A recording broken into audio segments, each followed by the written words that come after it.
But I remember, this is my very smart, sharp, when we were younger, very fancy dress, young, beautiful woman, went to Ivy League University in America, everything. Came back to Nigeria, met this guy, fell in love, but fell into trouble with the love. Because this guy she loved her to obsession, which was more like destruction. It's true. Was threatened by anything and always wanted her locked up at home. No work, no financial independence. This very sharp, smart young woman, every time I looked at her, tears would fall in my eyes. Maybe she was making some bed sheet in the house, would beat nonsense out of her. Yes, because I remember one day, I still have a factory in Punch Compound. She came to see me in the factory with her 2 children. And at the sight of her, I just started crying because he had beaten her to nonsense. One day he beat her, she passed out. He was afraid she had died, but she came around.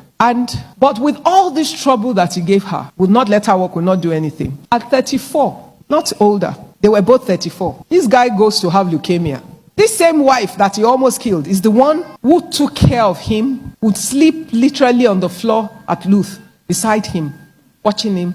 And he died. But he died leaving 2 children who were going to expensive schools in GRA and a wife that he himself had made incapacitated. And to top his wickedness, in his work, he worked in one of the major oil companies. In where he worked, next of kin, his brother. Real life stories, not a tale. The children, 2.5 and like 5, they were real kids, or 2.5 and 7 or something like that, when he passed. Meanwhile, he had left his wife economically incapable.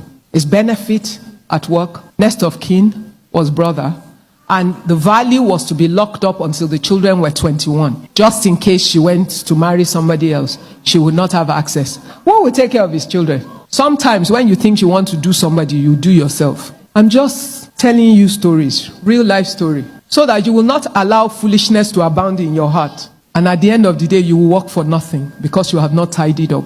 My friend, we had to think very quickly on our feet after the guy died about how to help her find her way forward. Anyway, she organized herself and moved to America because that's where she knew, that's where she went to school.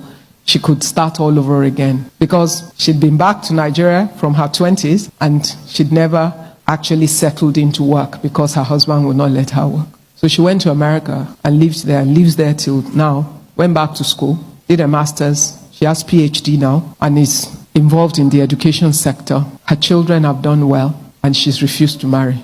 But God has kept her. What if she couldn't move forward?